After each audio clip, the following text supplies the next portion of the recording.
Yo guys, if you want to level up in music theory, this video is for you. So this applies to chords and melody. So the first thing is, instead of using 3-note chords like this, which are not bad, because you could do pitch bends like this. So the first technique is using your pitch wheel. So I learned this from my guy Mars, just watching his video. And basically, if you have a keyboard, you can pull the pitch wheel down, play your chord, and then release the pitch wheel. So it goes like this.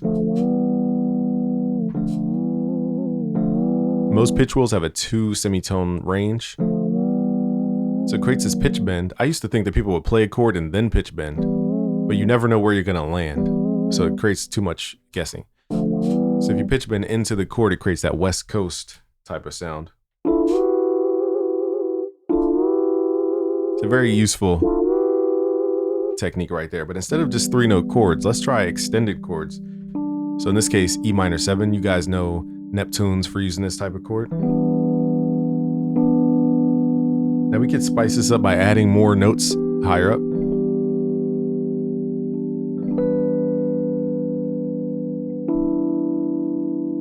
Or we can create what's called clusters by pulling notes down. Now for this example, we're going to go up an octave. Okay, now we can get fancy and we can pull down the B as well. But now we're like shifting the chord perception.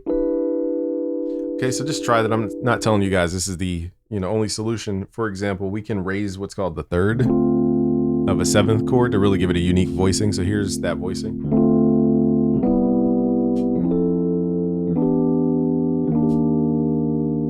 So simply raising that third can give a lot of vibe to your 7th chord. So don't sleep on 7th chords. Is my point there. So we're going to use a big extension chord called a minor 11th chord. This gives us 6 notes to work with. And what we can do, because we have 6 notes, is create rhythm.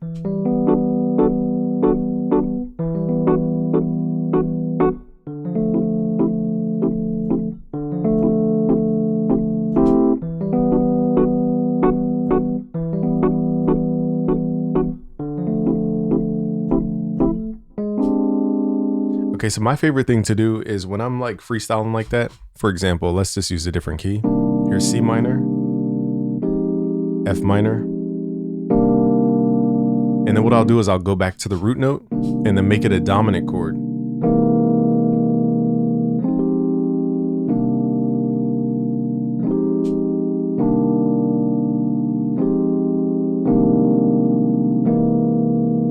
So let's go up an octave, it's a little hard to hear.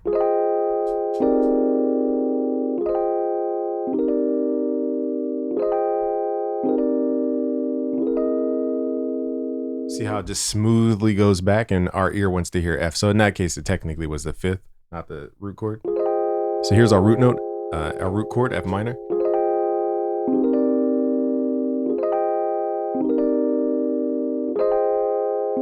Now, after we play this 5th, let's make it a dominant chord. And it just works its way back. So I could do the same thing down here at E minor.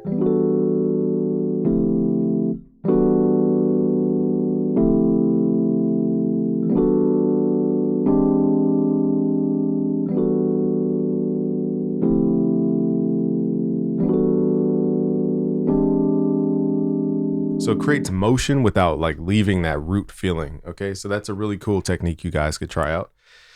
Now, another thing is this voicing. I'm not going to bore you guys to tears about everything about voicing here, but you could take simple, I'll say simple. These are chord extensions, but what we can do is basically revoice them to sound more jazz-like. If you've watched my recent videos, you've seen this recently.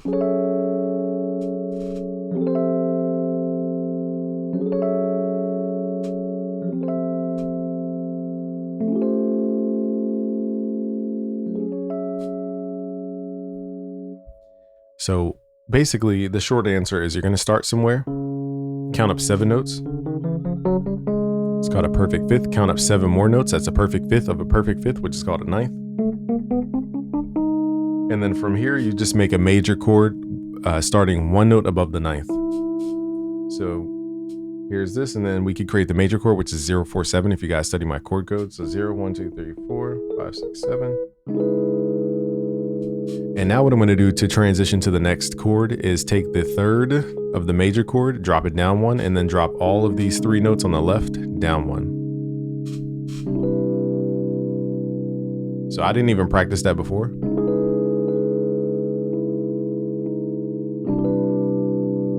And now we have this really cool turnaround energy.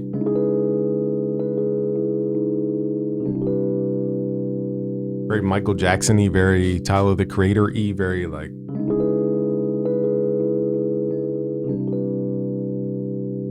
And if you're fancy, you could, you know, do your octave thing, so.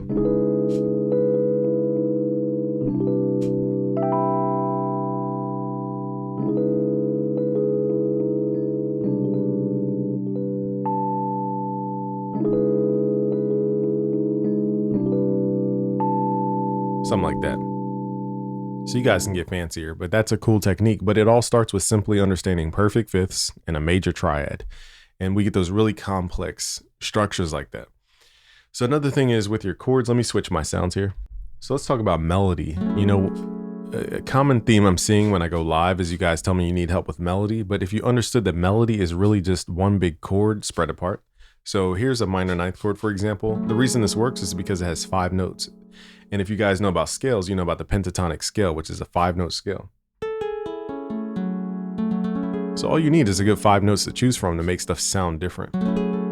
So I'm going to use what's called a minor ninth chord, and we're just going to play these notes. Instead of playing it like this, I'm going to play these notes separate. And here's a bonus tip, is to raise what's called the third. So we're going to take the second note A and pull it up an octave. And Jeff Schneider on YouTube calls that the 10th. Shout out to Jeff Schneider. And my favorite thing to do with guitar is position my hands to play a ninth chord. And then I'll play the highest triad. In this case, here's a triad. And then I'll use my pitch wheel.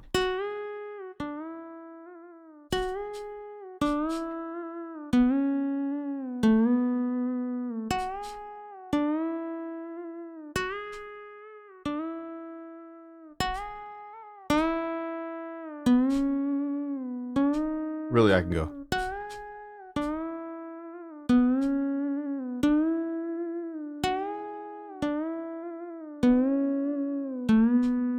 So see how the melody is kind of flowing, but it's because we're playing a chord. We're playing this. Now I added the note here, so that makes that a 7th chord, so it's more than just a triad. But hopefully you guys can start to comprehend, like, melody is chords. You're just playing them spread apart. So this. Now, if I were to just randomly play this, you would think I'm playing some exotic thing. And I showed you guys, I'm just counting a perfect fifth of the bass, perfect fifth again, which is the 9th, and I'm playing a major triad over top. That's it. A major triad is one of the most simple things we could do in chords. Sorry, my Wi-Fi cam is like glitching. Sorry about that.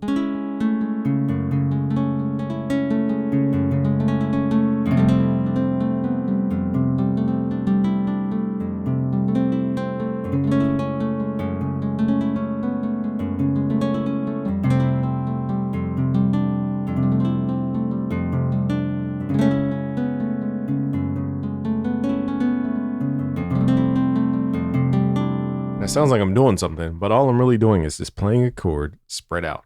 So if you guys want to learn the core building blocks of music theory, go to busyworksbeats.com/black to learn more. Thank you guys for watching this game from busyworksbeats.com. Peace out, guys.